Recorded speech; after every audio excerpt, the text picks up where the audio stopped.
quick word before you begin. I'd like to ask all the panelists to please speak in the top of the mic to make sure that you're heard. Thank you.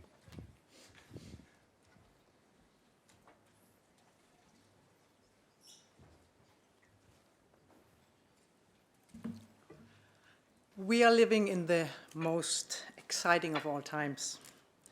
And probably all generations have thought so before us, but this particular time is different. The universe has literally expanded, and the possibilities are greater than our dreams. But as humans, we're actually not very good at understanding exponential. We prefer linear development so that we can follow with our thoughts. But as we have heard, not only today, but in all the hype, the advent of the democratized version of AI has put everything on steroids. So what does that mean to us? To you here in the room, and also the many, many people listening online. How can we make use of it? What is it that we want to understand? What are our fears and our hopes? Because endless opportunities are exciting, but they're also scary at the same time. And take a moment to think about it. This forum, I've been here a couple of times. Many of you have maybe as well. Even this forum has expanded. TEF today is no longer about translation in the narrow sense of the skill or the profession. It's actually an increased understanding how important words are for our ability to understand the world, to make sense, especially in these times of uncertainty and change, and ultimately to foster prosperity and democracy, the core vision for Europe. Hence, words matter. I'm old. I might not look like that, but I am, actually. I'm that old that I had a previous life. And in my previous life, I studied philosophy. A particular field that is philosophy of language. There is such a thing, if you didn't know. And philosophy of language is suggesting that without language, there is no sense-making. There is no understanding, basically. If we don't have a word or a concept of, for example, a tree, you walk out in the woods, you wouldn't experience it. So language is essentially how we experience the world, ourselves and each other, and only by having words and concepts, we can make sense, and we can communicate, and we can collaborate. So while this, of course, is a rather theoretical approach, both my change of industry or career, and then especially the advent of Gen AI made it all come to life. And this is an opportunity for us language professionals. Because suddenly with the advent of ChatGPT and large language models, language has now become center stage. And many are realizing that language, the most human skills of all, is at the same time at the core of artificial intelligence. This has also challenged everything we thought to be true, and challenges even what we can imagine to become true. So we are literally at the beginning of a very, very new era, and no wonder we don't have all the answers yet. So I will make an attempt to bring us back to planet Earth and start linear. In this session, we will try to paint the still maybe vague picture of what the future of language and AI holds by looking at how it actually affects our profession and our society. And we will think about how we can together safeguard the profession, the infrastructure that is needed, ethics, continuous innovation, and not least, democracy for an even better and fairer future. So I have asked these wonderful people, each of them experts in their field, to reflect on these changes and the future. I've asked them what has changed and also what has actually not changed. And try to make it both real and tangible, while also allowing ourselves thinking a bit bigger and what are the biggest opportunities here. So with me today, I have Bruno Herrmann. Bruno has been a leader in localization and digital transformation for many, many years. So maybe you are as old as I am, Bruno, just saying. In very diverse industry and in various roles. We have Coral. You are working as an MT strategist today in a big language service provider. You have a translation background, I saw, and have a deep interest in research and language technology. And now I'm trying to pronounce your name. Like, Gieswald. Gieswald van Ekdom is an assistant professor at the University in Utrecht. And you're specializing in, of course, translation didactics and learning, but also in ethics and translation evaluation and in the interaction between AI and humans. And last not least, and this title I have here for Dieter is actually wrong. You got a new title. I don't know if that's an announcement, but now we kind of said it. So Dieter is today head of the AI-based services unit at DG Translation at the European Commission, but you have a decade of experience at this very place. And I also saw that you have been the technical translation support previously at the CDT. So a very long history as well. I will now join my panel, so I'm switching up this one. I will start with,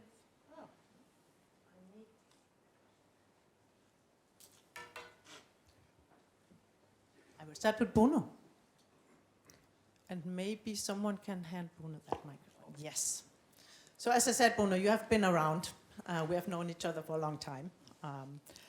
And you have a deep knowledge of all parts of the industry. Your focus today, if I can summarize it, is to help, especially companies, to enable global growth in some way or other. So what is your take on now how AI has changed the role of the language industry? That's a big question. Thanks, Britta, first of all, for inviting me. Yes, let's start with change. I know we need to talk about things that haven't changed, but I would say that the big change is that language management, language value is more important than ever. We're going to talk about that a bit later on, but I think that, you know, content management today is more data-driven, is more tech-driven, and not only AI, but I need to pronounce AI at least once in this speech, so I need to do it now. And actually, you know, that's a good thing for language. Because think about it for a minute. We talk about Gen AI a lot, but language is really at the center of that. Upstream and downstream. Upstream, when it comes to data, language data. Prompts. You need to master language to create some very good prompts. And of course, supervision, when you need to really, you know, enrich or correct what has been generated by generative AI. The best evidence of that is that an LLM, I know, you know, I work a lot with SLMs, but for a minute I can talk about LLMs. Guess what the middle L is all about? Language. So I think that this is really driving the change, and this is driving the change also for you in the audience in terms of your role. You might be translators. I think I would call you language experts. Whether, you know, you can be a linguist, you can be a project manager, you can be a terminologist. Language expertise is really what's going to be prevailing, in my opinion, and with my clients, in the next few years, decades, I don't know, but certainly in the near future, let's say. Some things that don't really change is that, first of all, and I'm talking here from my own perspective, there is still a lack of talent. So you in the room today or online, you are really precious for content management, for global content operations. I cannot tell you enough I have a number of examples, why language experts are really in demand. And the other thing that doesn't really change is that we all talk to humans. We might be using technology, we might be using machine translation, we might be using AI, like I'm using every day, probably you as well. But at the end of the day, we are still communicating with humans. It's age to age, not age to tech. So I think that this is really, a great time actually to talk about all these things. I know, I have my bulletproof shirt here, that some of you will say that generative AI is a big problem. I would say it's a challenge, but my job is also to turn this challenge into opportunities for the language community or industry. And this is what really the best promise is, from my perspective, for the next few years, is that words matter, language experts matter, you matter.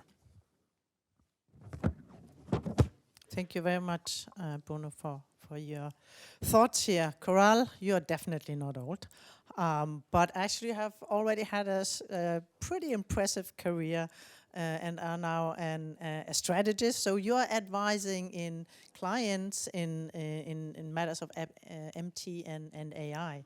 So what are your thoughts? What can you see has changed? What has not changed? And what are the opportunities here? Well, thank you to start to the Commission for inviting me here, for everybody that's here and for everybody that's online. I'm quite young to the industry. I studied translation, both the degree and the master's, in Salamanca University in Spain. And after I finished my studies, I started to research on machine translation, post-editing, more specifically how post-editors could interact with machine translation in CAD tools. This was back in 2016. And I was researching, but of course I needed money, and I also wanted to have some hands-on experience on it, so I started to work as a freelance post-editor for a couple of LSPs. And sometime afterwards, one of those LSPs saw that I was quite interested in modifying. Actually, I have to pause here because the person that gave me this first opportunity is also here in the audience, so that was a very special moment for me. I think it's worth mentioning LSPs also see people, see value, and offer opportunities when they see it. So they saw that I was very keen on improving workflows and changing processes from human translation to machine translation. And so they offered me a position as a strategist, machine translation strategist. And for the past 5 years, I've been talking with customers, seeing when we could or we could not apply machine translation, creating training processes to educate translators that were moving into a post-editing role, and many other things. In the past 2 years, the role grew, and I welcomed artificial intelligence, and pretty much the tasks are the same. They didn't change so much, but the scope of it and the number of use cases, it has incredibly changed. So I'm going to start maybe by mentioning what has not changed. It didn't change, as you mentioned, the importance of language. We need language for communicating. We need language to express emotions, knowledge, through generations, and also through cultures.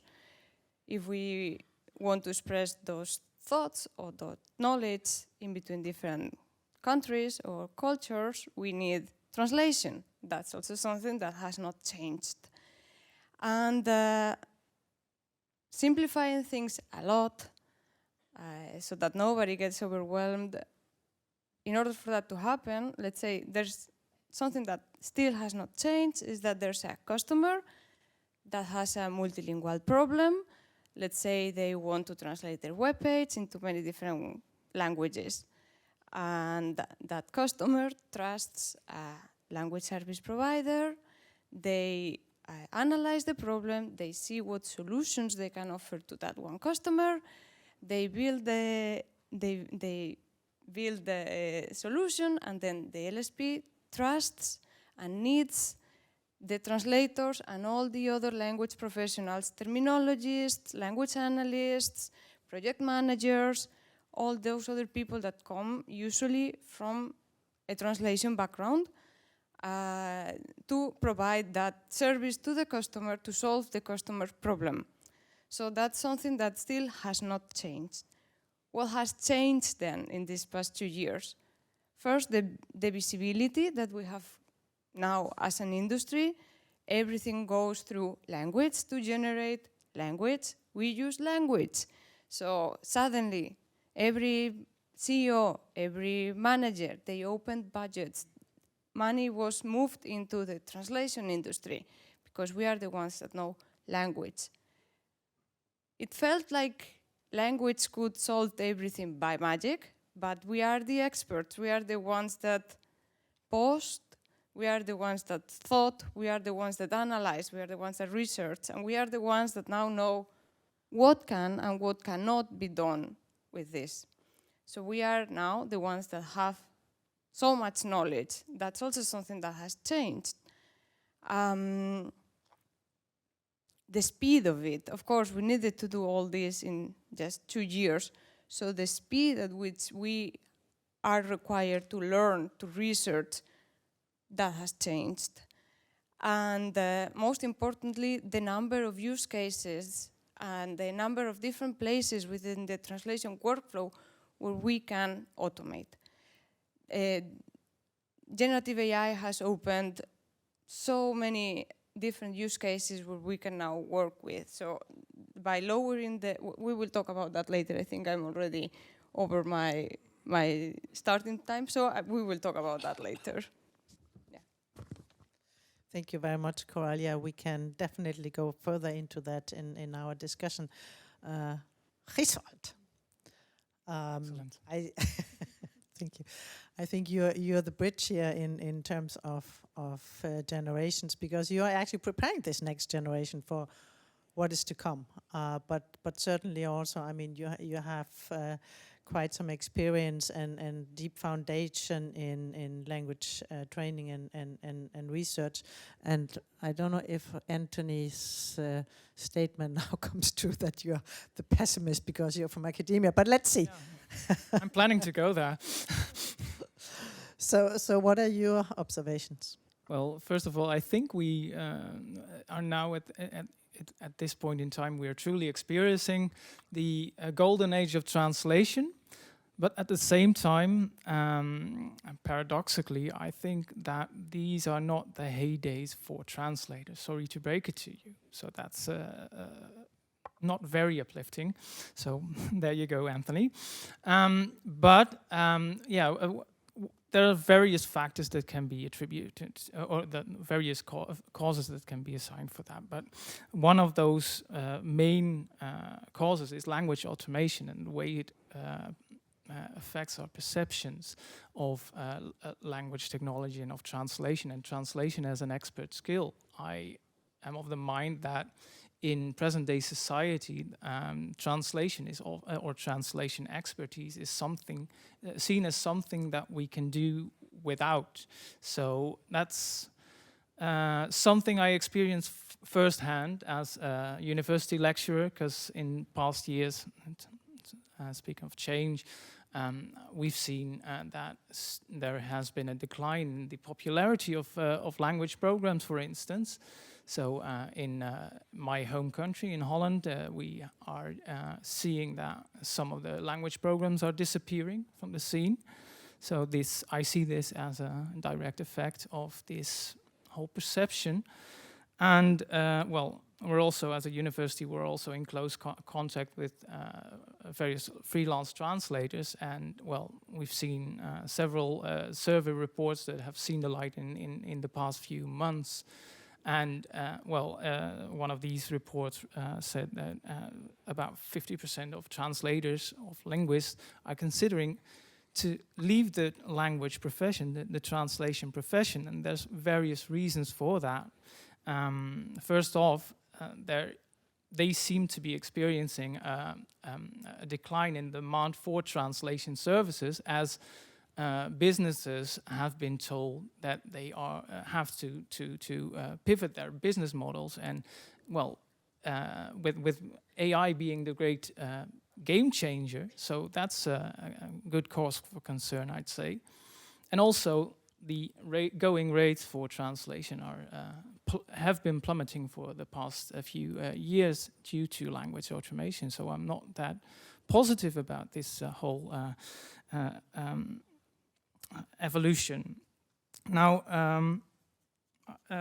what has led to this widespread belief that language or translation expertise is something we can do without? I think, first of all, there's this hype that Anthony has also referred to. So big tech has been really successful at creating this idea that AI is going to solve every problem that we can possibly think of, and that's the message that's been carried across in all contexts, so business, professional, my professional life. So that's one of the reasons, and there are various scholars in different fields who are just echoing these trite rhetorics of language of big tech. So that's one of the problems.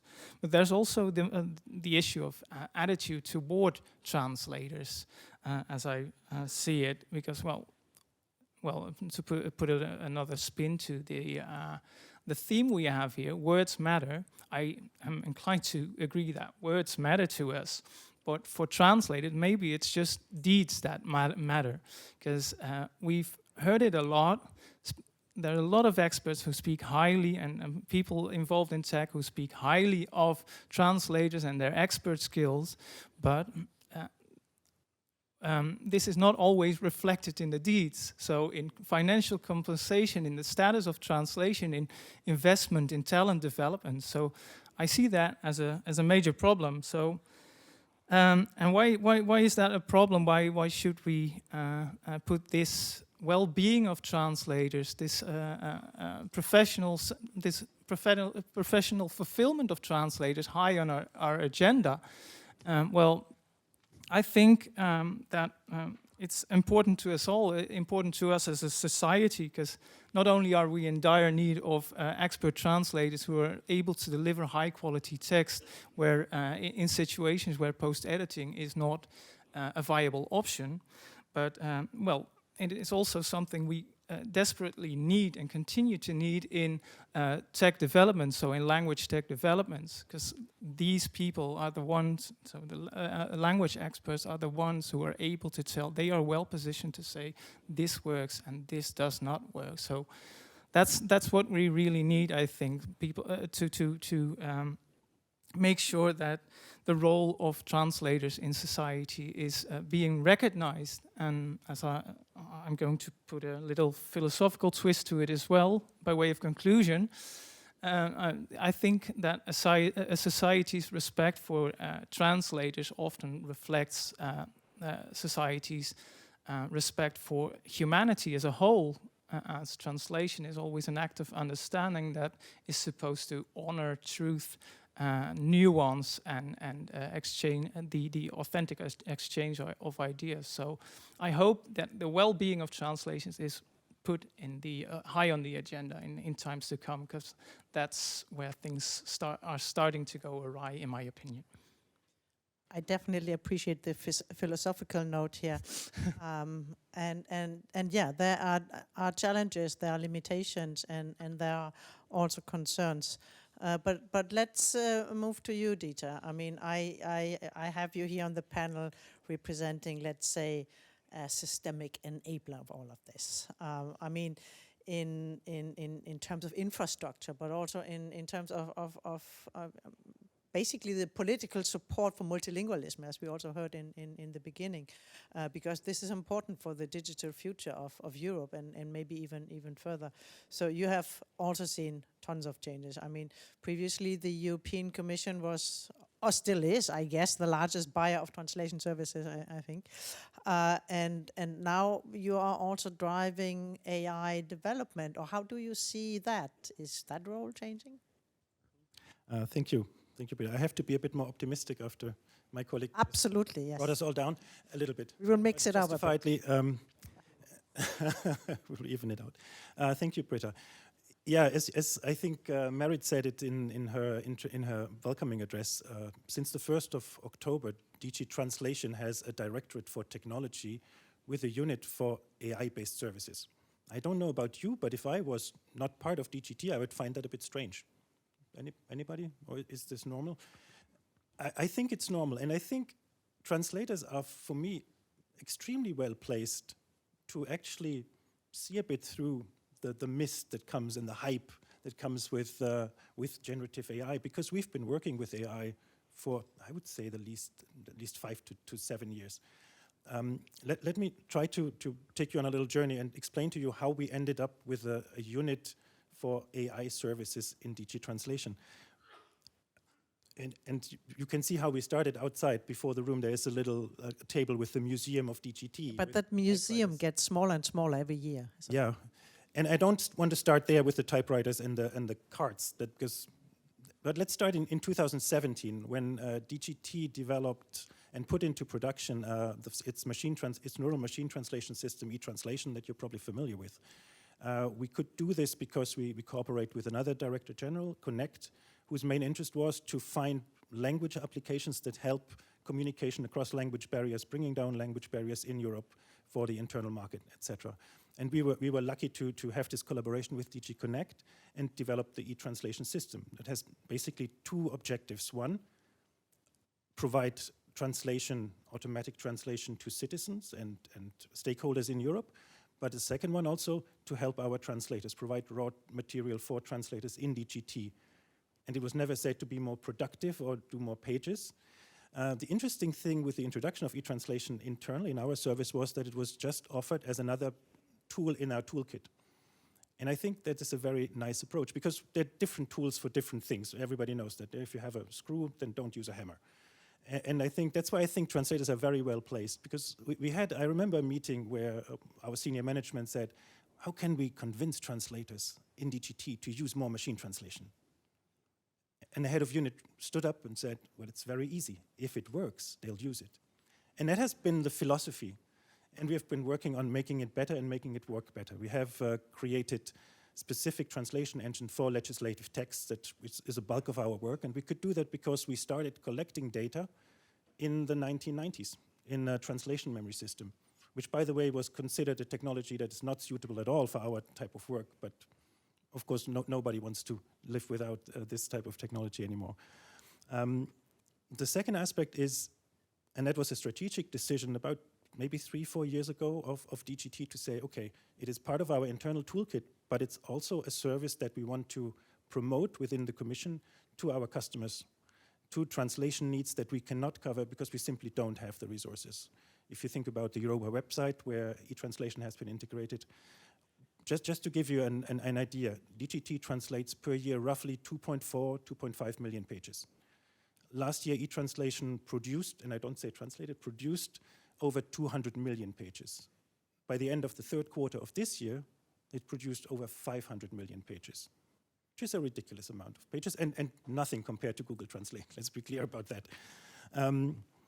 And it's used in cases where there's just no other way. We're currently, the publications office in Luxembourg is currently producing translations of their backlog of call for tender documents over the last decades. That's 3.5 billion pages. DGT would be, for decades, occupied translating this stuff. And we did something also about 2 years ago where we said, if we want to promote this technology to our internal customers and reduce maybe some of the translations that we do that take time away from maybe more important texts in some cases, it's not enough to make promotion, like hand out flyers and say, look, this is a cool tool, use it, but to explain to internal customers what machine translation can do, what it cannot do, what the use cases are, what use cases are where we should avoid machine translation at all costs, and also make clear that users understand that what they see is a machine translation. It's not a human translation. It's not perfect. It is what it is. And we set up this advisory service initially with a bit of a doubt whether this makes any sense. The colleagues, and it's only 2 or 3 colleagues working in it, get dozens of requests every week from people in the Commission about the use of machine translation. At the same time, more or less, there was, before everybody started talking about generative AI, the big buzzword a couple of years ago was big data machine learning. And that's another interesting step in this journey where senior management in DGT said, so what does this mean? What is how can we use big data? Do we even have big data? And we set up a grassroots network of colleagues who were interested in exploring AI technology, old-fashioned, traditional, quaint AI technology before it became generative AI. And we had an internal AI network that became actually a corporate network over time. We got a mandate to run this for the whole Commission. We're today over 4,000 colleagues who are interested in AI, come together virtually, work on pilots, try to identify use cases. So to avoid, also what we always want to avoid is this, that we have a technology that looks for a problem. We're trying to do it the other way around, say what is the problem and can the technologies help us solve it? And this was the seed that led us then to develop internally generative AI solutions, services, that have, in some cases, nothing to do with translation anymore. And that's something that happens in my current unit. It still does machine translation, obviously, and we're using LLMs to try to improve the output of machine translation, together with translation memory technology. But we also, in the last 1.5 years, released several services, one that summarizes texts, more recently one that provides briefing material for meetings, for example, where you can upload a number of documents and you get a briefing that is structured in a very specific way that we do briefings in the Commission. And recently, just a couple of weeks ago, a service that drafts replies to information requests that the Commission receives, with also an analysis of the question and some background material.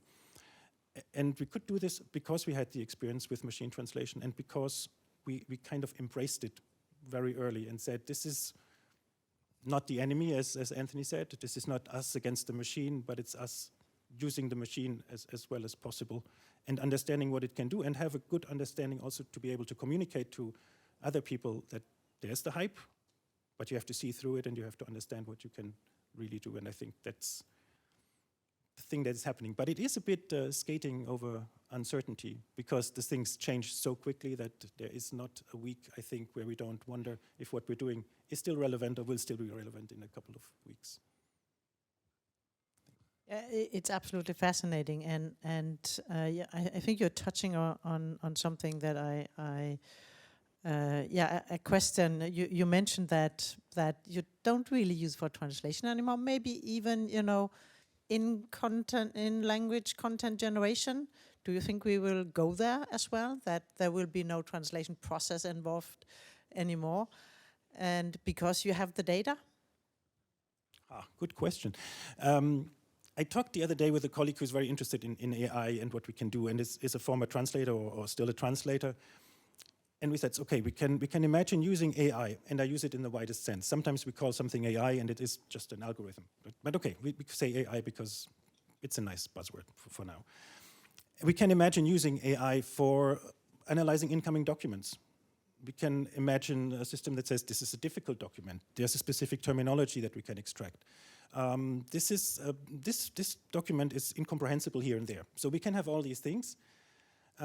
We can use technology better to have exactly the right language resources ready once the translator starts translating.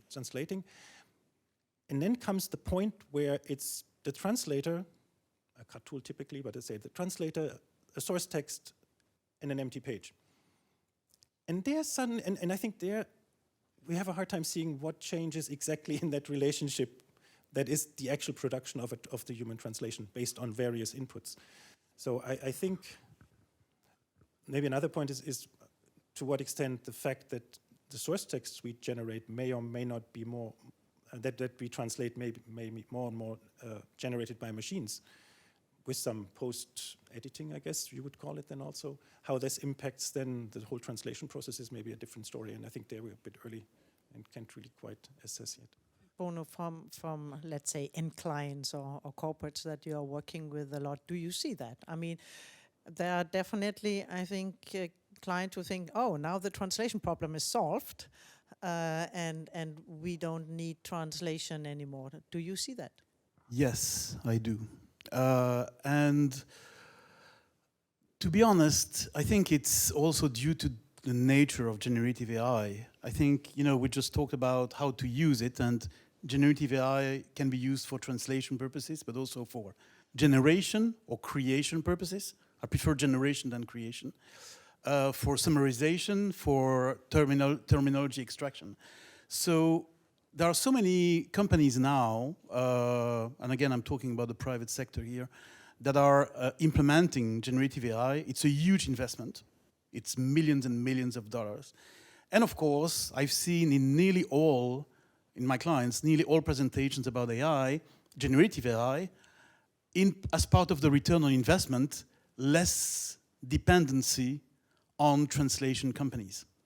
Meaning that they would use generative AI without the sort of need for translation companies or translators, linguists. My response to that is that I'm afraid you're wrong.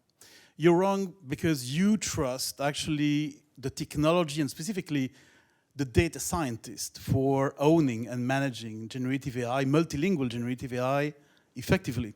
And I made a test 2 weeks ago with a client. I said, okay, we're going to give a test, for a prompt, creating a prompt, simple prompt, with ChatGPT. I give the test to the so-called multilingual data scientist, and I give the same test to linguist. Who is going to produce the best prompt that's going to generate the best output? Guess what? Linguist won. Because data scientists might be multilingual. And going back to the 1990s, I remember this sentence, oh, I don't need a translator, my assistant is multilingual. Yeah, but, she's very nice, but she's not a translator. So that's why, personally, I prefer now to call translators language experts, because there is much more to do with generative AI than just translating. As I said in my introduction, to manage language data, which is needed to train the models, you need language expertise. You need data expertise, and that's why in all my projects now, I make data scientists and linguists work together. Because I think that those two types of expertise are needed. And of course, it's a risk, because some companies, and I know some executives will say, oh yeah, Bruno, thank you very much for your opinion, but it cost me millions of dollars. I want to have some return on investment. And of course, I want to internalize language management, not just translation, but content creation. So it's not just the language industry that is affected, it's the advertising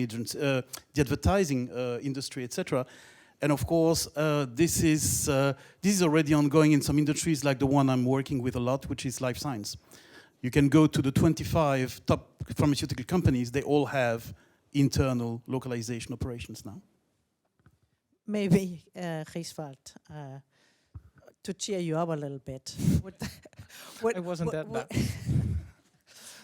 Would that be a way? I mean, is there a gap in thinking between translator and language expert, as Bruno just said? I mean, to widen the perspective of the profession, maybe even working together with data scientists. Is that something you can already see in academia? Could that be a way forward? I'm not sure it happens in academia, but I second the opinion that of Bruno that at this point in time, many companies are being told that AI is the only way forward, and they're looking for at AI as the one-stop shop for every imaginable problem they have, and that will backfire on them. So when this backlash effects happens, then there will be opportunities for translators to chip in to secure, possibly even secure positions as in-house language experts,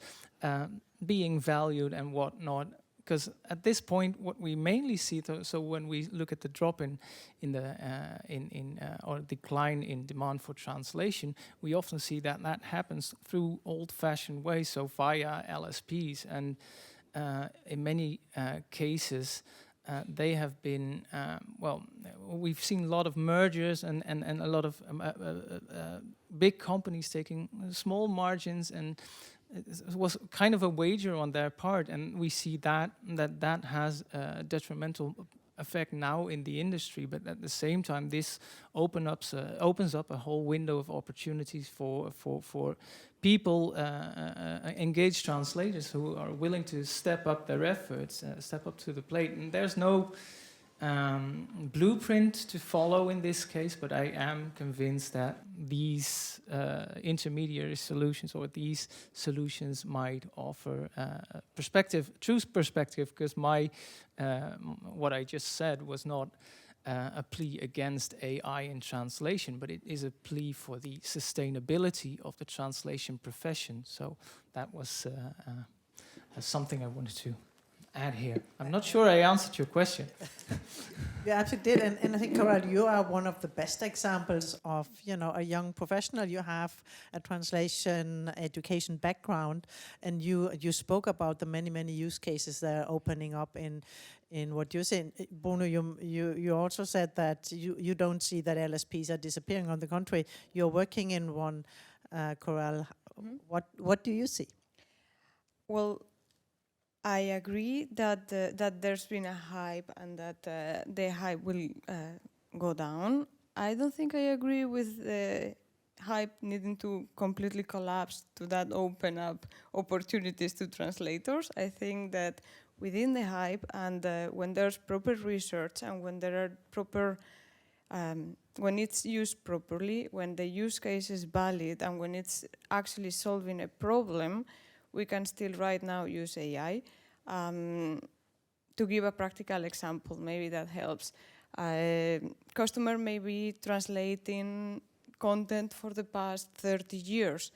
And right now they may realize that the content is not reaching the audience because, let's say, for example, in Spanish, we are now more used to use an informal way of addressing the user. Before, maybe texts were more formal. So if the customer wants to right now reach new generations, they have to go for a more informal use of language. But they have 30 years of translation memories stored there that are used that are translated into a formal way. What can that customer do? They can either throw all the translation memories to the garbage or have half of the content translated formal and the other half, the new content, they translate it into a more informal way. What do they do? Now with GenAI, we can actually translate the formal memories into an informal memory. So just modify the language, modify the verb tenses so that they are now informal. The content is still the same, the language is still the same. We are working Spanish into Spanish in this example, but now the content is informal, more adapted to the new vision that company may have, the new way they have to treat their users. This may have been needed also in the past. Now imagine the effort and the cost of retranslating everything from formal into informal. I don't see a company willing to go through that. Now with AI taking the bulk of it and having a linguist there verifying that actually the content is properly adapted from formal to informal, what we are doing is opening up an opportunity for a linguist and solving a problem that customer could have. So it's again, it's a language task. It's maybe not it's not translation per se, but it's a task that the linguist needs to do. So it's an opportunity that's there opened for linguists. So all in all, AI, when used properly, can solve problems and can also open up new opportunities for humans to work with it.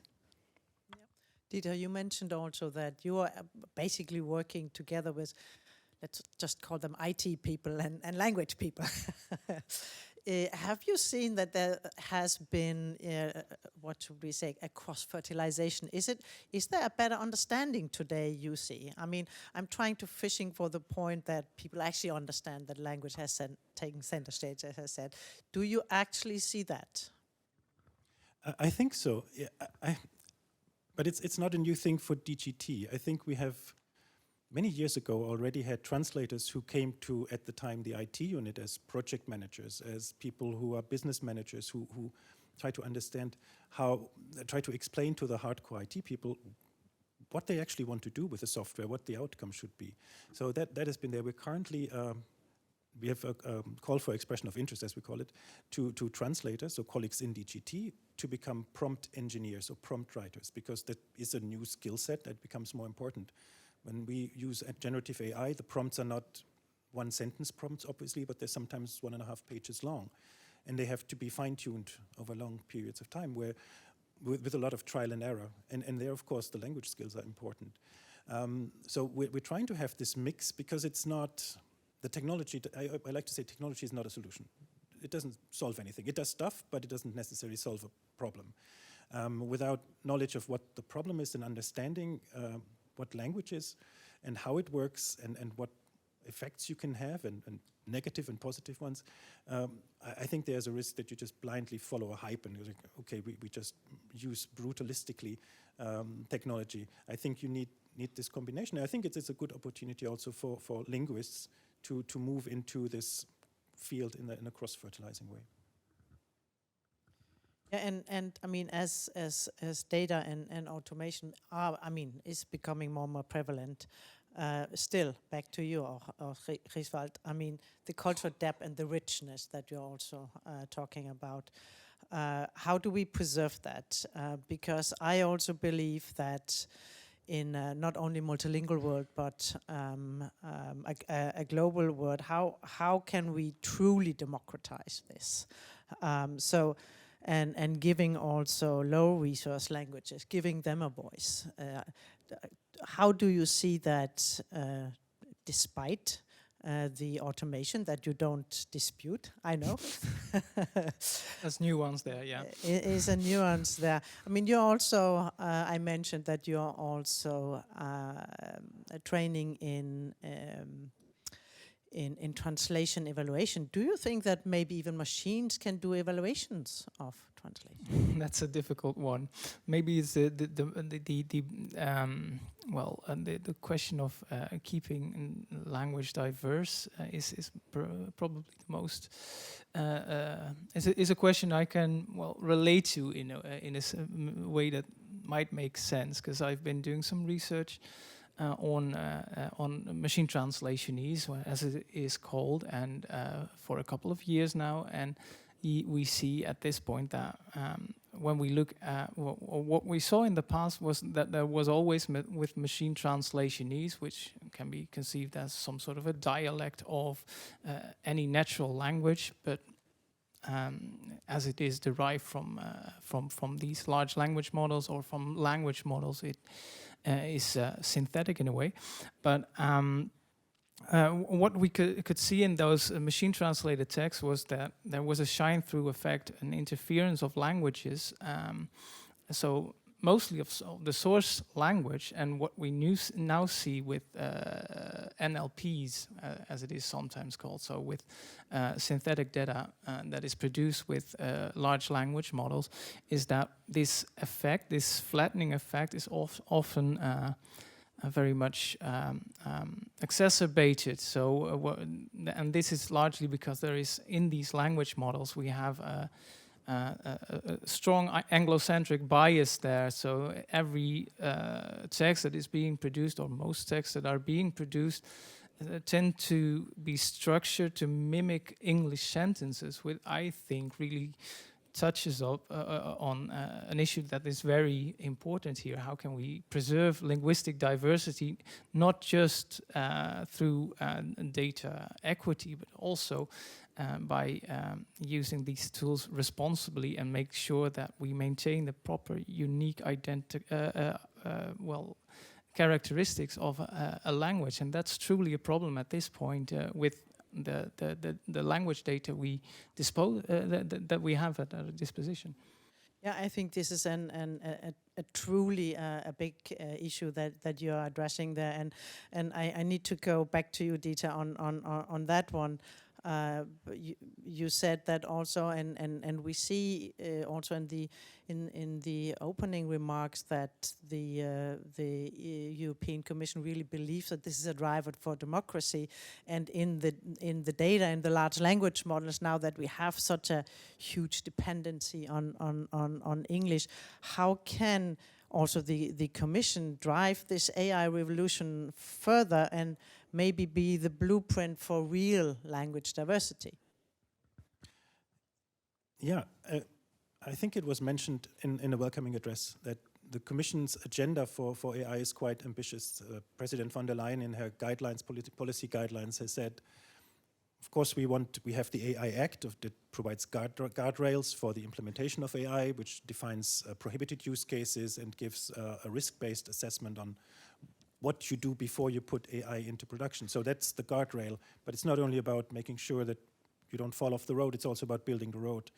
And there's quite an ambitious agenda for the first 100 days with the creation of AI factories, with data-related activities, etc. We in DGT, we make a small contribution, I would say. We started last year already experimenting with a high-performance computing center in Luxembourg, in Meluxina, to create small LLMs, try to learn how to teach LLMs. We did it at the time for 2 languages. I think it was Slovak and Croat, that are typically not very well served, just to show that we can, by using our data, train these LLMs to perform better for the languages and get away from this really strong priority of English that you see everywhere. We're currently running a second project for the creation of a niche LLM for the EU, specifically for EU-related content, with another supercomputing facility in this time in Italy, Leonardo, which has the objective to create an LLM that not only is based on data that is IPR-free, free of data protection issues, but it's also multilingual and covers more languages, basically, ideally all the EU languages. So this is a small, in a way, almost modest contribution that we're doing, but it's part of the bigger Commission agenda for really making Europe ready to be part of the AI revolution and not just to be the guardrail for their implementation. Yeah, and as we said, I mean, this is a massive commitment, but it's also a massive transformation. It is basically a transformation of everything that we are looking for, and it calls for, I also think, massive collaboration. And we can see that there might be gaps here. There might be gaps between clients and LSPs and also academia. So how do we do that? Where do we start? I mean, any of you, what do you hope for? And maybe a provocative question, I don't know, but are we doing enough?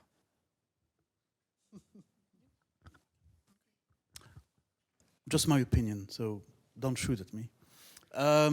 I think that if I were a student today in translation, like I was 30 years ago, 35 years ago, sorry, I'm younger than, yeah. Anyway, yeah. I would love, considering all the changes that are going on with technology and with the role and the value of language in general, I would love to know more about content management and technology related to content management. So that as a translator, I would be, after my 4 or 5 years at university, I would be ready, not just to be a translator, but to be a linguist, to be a language expert.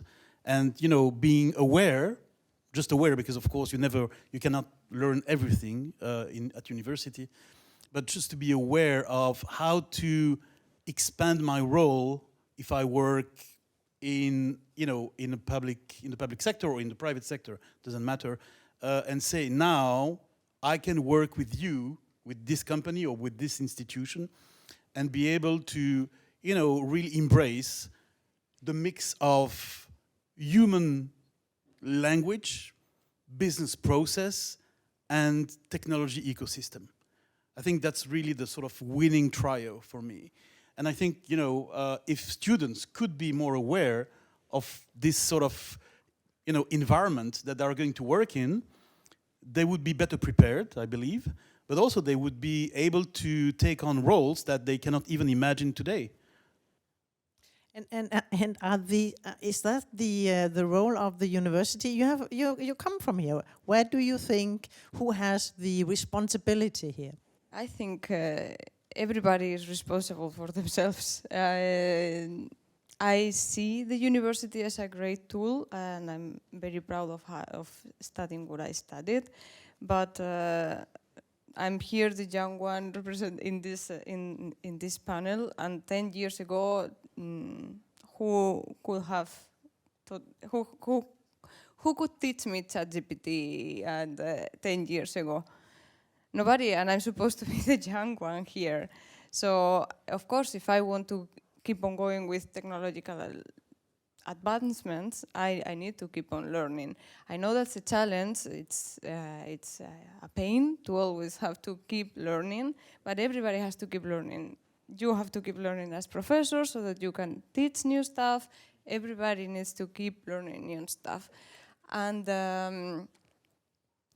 what we cannot forget is that what we learn in our translation studies, we learn soft skills that are so important for absolutely everything. We don't only learn how to translate. I had professors telling me to doubt everything, research, look at every single word. You think these words mean something, but maybe it does not. So that thought is useful for everything right now, so that we stop and think, is this fake news, or is this actually something that's really happening? Is this model biased? Because the historical data that we had from many years is biased, unfortunately, in some ways. They are teaching us soft skills that are so valuable right now in the new society after AI. And so I'm not afraid of saying I studied translation, and I'm not afraid of saying I have to keep studying, because new things come up in this world, so I have to learn new things. Yeah. So either we are rebranding the translation profession, or we expand our view. What do you think? Yeah, we should. But sorry. But at the same time, I'm thinking we could try to implement everything into our curriculum as a university, and we've been trying to do that for years now. But there's only so much you can do. So that what is really required is concerted efforts, and does not rest on our shoulders as a university or as an MA program in translation, because we're not the university as I see it. But it also relates to secondary education, primary education, efforts done by government to support the acquisition of skills that are now and will remain, or will in the future turn out to be relevant. And that's really the issue that we are dealing with, I think. So this is what is required, a concerted effort. But how to bring about this wonderful initiative, I don't know.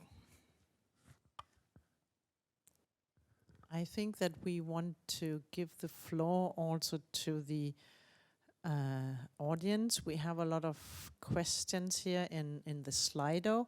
We also want to open up the floor for the audience in here. Let's start with, I can see Alex already. Yeah, thank you very much, Britta. And first of all, thank you for such a brilliant discussion. As a technology lover, I really learned something new. And now the question.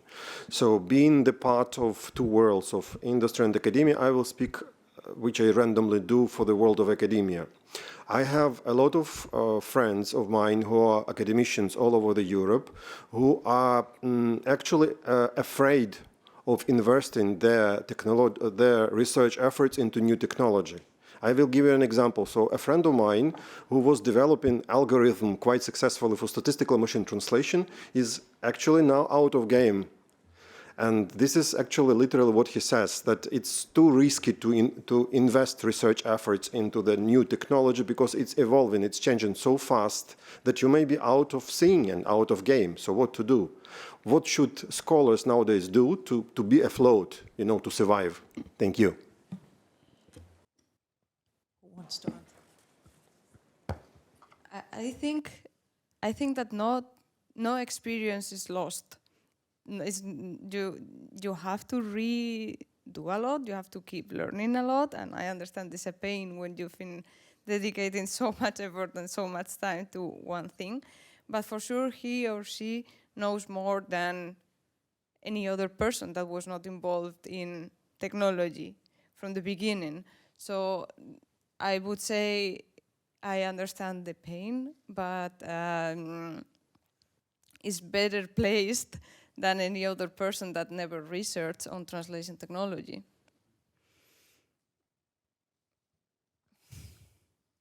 So let me take some of the online question as well. There's one specifically to you, Dieter. Words matter. Could you please expand on AI produces translations? It does not translate. I think this is what we briefly touched upon. Is it content generation? And I would just add to that, does it matter if it's generated or if it's translated? But words matter, don't they? No, I didn't just say that because I know I'm in a room full of translators and I didn't want to get tarred and feathered at the end of the evening. No, I think it is a difference. Maybe it's a sophistication. Maybe because I also studied language philosophy in many years ago, decades. But at the end, what does machine translation do? It uses neural networks, whatever that may mean. We don't need to go into that. And it uses statistics and probabilities to create something that could be a translation of a source text based on what is relatively simple mechanism. There's no understanding. Very often it comes out very good. But for me, this is something substantially different from somebody sitting down, understanding the sentence, transferring the meaning, and all the things that you real translators do. So for me, it's kind of important to say it generates something. It generates something with a smart algorithm, with a lot of really cool technology, but it doesn't really know what it's doing. In many cases, it doesn't have to know what it's doing, but maybe there is a point to make Because it this could is be different fit for from purpose. It could perfectly fit the purpose, and very often it will. But maybe there's a point to make that there's a difference between that thing that a software program does and that other thing that a human does. So we have one in the audience here, Lucio. Hi, Britta. Thank you very much for this panel. I have a question for, and sorry for mispronouncing maybe your name, but Gis. That's the safest option. Just make it Gis. Okay, thank you. So given the outlook you shared with us today, rather bleak, I would say, why should I, as would-be student, enroll at your program? Why would you enroll in my program? Well, basically for the things that I've already said, the translation is essential, that it is something we cannot do without, but at this point in time, the perception in society isn't ruling in favor of the translator. So, and in the end, I'm sure that good translators are needed also in, not just in the high-end segment or whatever that may mean, but also in language technology development, as I said earlier. So they are needed there. So it is something, and I think this is one of the main reasons why translation or why language programs have had an appeal on language students in the first, or would be language students in the first place, is because there is this moral obligation that we feel to make words matter. So that's basically the reason why. So even if in adverse circumstances, I would say that translation is important.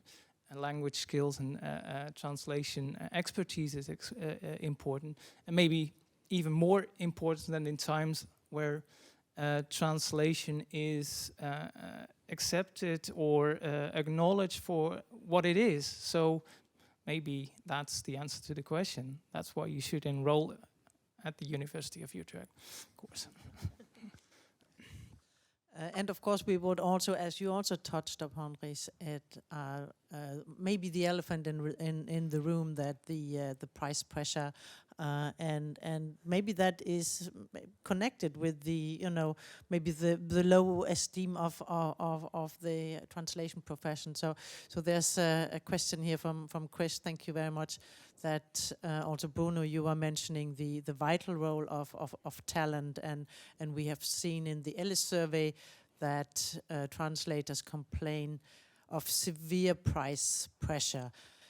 And you also said that language service providers, translators are more important than ever. Do you see a corrective, or do you expect it? I hope it. Because this is tied to the role of translation or language expertise, as I call it. Because, of course, today, if you are a translator, you are under pressure because the pricing model is based on words, which is the currency that currently shows the value, you know, of your work. Okay, that's, for me, a little bit of the past, when, you know, as a translator, you were receiving files, you were sending files back. So this is a very transactional workflow. Today with AI, it's much more data-driven. You know, if you want to be a real language expert, you're going to deal with data management. You know, language data management, data annotation, data curation, data segmentation. So I'm not going to dive into all that now. But I think that if you are indeed embracing this expanded role, then of course the pricing model that is referred to in the question is going to go away, because of course in that case there are other models that come to play. I'm using some of them. There are not just one, but there are multiple ones, to actually reflect I would say the integration and the elevation of language expertise in content operations. And I think that's the key word. I mean, going back, you know, this is related to the pricing model here.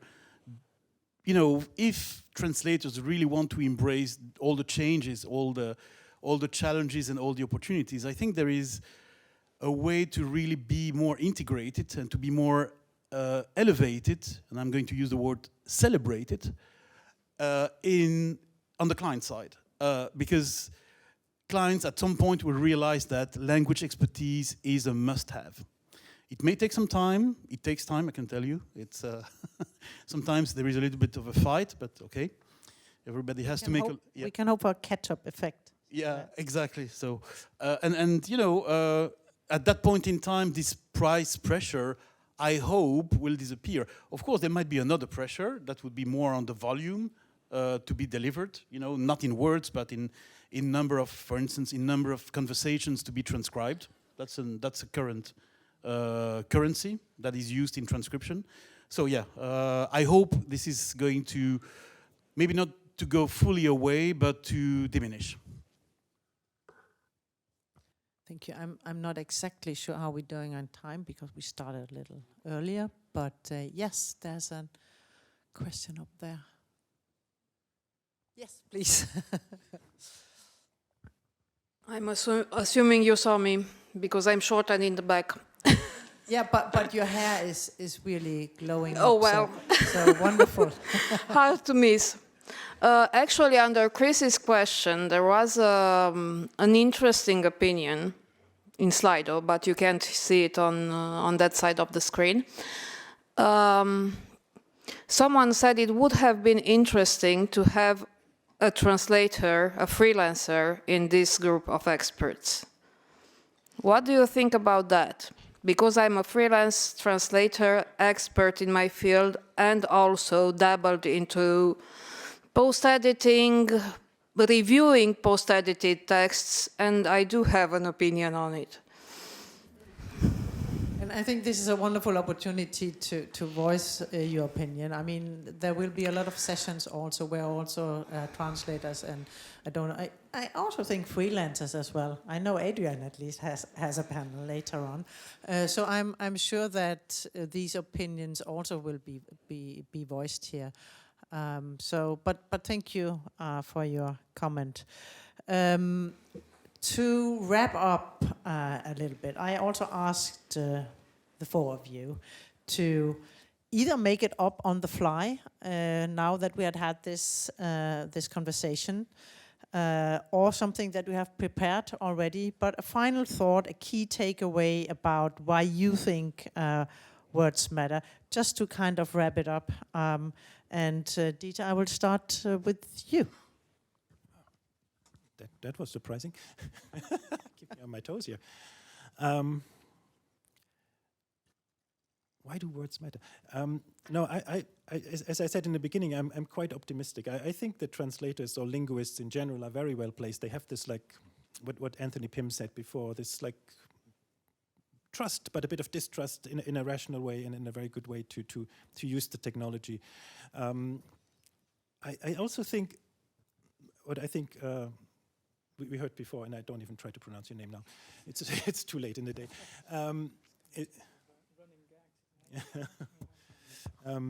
That there's some basic things that are not really changed by the technology. And one, Britta, you alluded to the age of certain people on this podium. I'm quite old, and I've been in this industry for quite a while. And there's one thing that hasn't changed, and it's a simple principle of data management, which is garbage in, garbage out. That has always been the case. And I think it hasn't changed with AI. It is maybe even more important today. I think in the conference there will be some sessions focusing more on terminology, which a couple of years ago nobody talked about terminology anymore, right? I mean, don't tell the terminologists, but honestly, it was not. And now we see how it becomes more and more important. And I think we have not only the ability to really assess and have a very mature opinion on what AI can do, whatever AI is in a specific case, and it changes so fast. But we have also the foundation, the understanding that in the end it's how you manage your data, how you keep your data, and translators are, of course, the best data managers ever. I mean, have you ever seen a translator who has thrown anything away? No, I never. It never happens. Ideally, they classify. Maybe the classification changes over time. But I think these are basic skills that will remain, and that keep me quite optimistic that we're well prepared, despite certain doubts here and there. And there are many, many, many doubts for good reasons. I have a fan. Oh, thanks. Well, what are your final thoughts so here? why do words matter? I do agree that words matter, and if my key takeaway is that language skills are essential and remain essential. So yeah, and there's lots of things that may change in the future, and we don't know what's going to happen, but we know that these language skills are something we are in dire need of, I would like to say. So that's my main takeaway, and that's why words matter and continue to matter. And it's rather a trite message, but it's the truth. So let's stick to the truth. Corral. Yeah, I would say just because words matter, forums like these ones are very important, because here we are seeing every side of the, it's not a coin, every side of the dice, where we try to represent everybody, not in every panel, but maybe through different panels. And it's important to see the views and why everybody is doing what they are doing. Everybody's going into, we are all chasing the same goal, and we all belong to the same industry, but also to the same community. So I would say that this is important, and the words we are using here are important, so that we all go through the same. We are all struggling with the same problems. We are all chasing the same goals. Well, words matter because without words, we wouldn't be here, right, on this panel. We wouldn't be talking. So we wouldn't be communicating. So that's common sense, I would say. But now regarding the sort of evolution that we see, I think words matter. I prefer to use language matter in many ways, as I said in the beginning. And I totally agree with garbage in, garbage out, because that's what I see in many AI or labeled AI projects that are, failing because the garbage is upstream, which is bad data. Without good data, just forget about the rest. So input has to equal output. So language matters, and who best can do that than language experts? So language experts matter. I have this one. Now I will go over here, see if this works. So, and literally, we are now zooming out again. Sorry, we are now zooming out again. As you have heard now, that words matter. And as we look now into the future, the role of language will only become more significant. I don't think that anyone is doubting that. And with the advancements in technology, we find ourselves at this intersection of human understanding and artificial intelligence. And while machines may assist us and are good tools, as we have learned, in translation and processing huge amounts of data and information, the essence of language, the emotional depth, the cultural context, the shared humanity will always remain uniquely ours. And as I said, the ability to understand and be in the world is based on language and being able to share our view of the world also with others. That's how we are building these deep, meaningful connections. So, and that is no matter if we were selling a product or we are communicating anything. So that is why I believe language is still the most human skill of all. And we are standing, as I said, at the threshold of somebody out there calls it the next industrial revolution. I believe that, where digital intelligence, language intelligence, will be the most important asset. And I'm absolutely, as I said, I'm old, like Dieter, not close. But I'm actually most excited for you in this audience, who is the next generation of language professionals. Because when we are now building this entire new world, we have a unique opportunity, but also a huge responsibility, don't forget that, to imagine a world of shared dreams. And it takes everyone. No one can sit behind here and think this is someone else's problem to solve. And this is exactly why you are here, in this audience, in this room, because you understand language as your most important asset, as a human and as a professional. In many corporations, we have heard that, in many organizations, language has now taken center stage. It has become a strategic asset. And you are all now in the business of deep, meaningful connections. You're all in the business of imagining engaging content, engaging products, engaging communication that can create shared dreams. And no, we don't know what we still don't know, but we do have a common language for what we can wish for. And with language, we can create an even better future, an even fairer, more democratic future. So I will thank all of you, and especially my panel, to give us the opportunity to share why words matter for our profession, for our future, literally everything, and how it can help us to shape the future of our dreams and how we can do it together. Thank you very much.